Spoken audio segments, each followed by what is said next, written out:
নমস্কার বন্ধুরা, আজকে আমি বানাচ্ছি হোয়াইট চিকেন কোরমা। তার জন্য নিয়ে নিলাম 1 কিলো চিকেন। সেটা লেবু দিয়ে ভালো করে ধুয়ে রেখেছি 3-4 বার।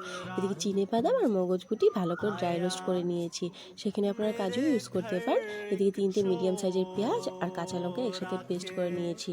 এদিকে আদা আর রসুনের পেস্ট 1 চামচ। এখানে টক দই দিয়েছি, মগজগুটি একসাথে পেস্ট করাটাও দিয়ে দিয়েছি। সবগুলো একসাথে ম্যারিনেট করে নেব। গোলমরিচের গুঁড়ো 1 চামচ। আর কড়াইতে তেল গরম করে আলুগুলো লাল লাল করে ভেজে নিয়েছি। আলুটা অপশনাল হয়। তারপর কড়াইতে তেল গরম করে গোটা জিরে ফোড়ন দিয়ে সেগুলো একসাথে দিয়ে দেবো। 10 মিনিট রেস্টের পরে দিয়ে দেবো। দেওয়ার পর হালকা ভাজবো।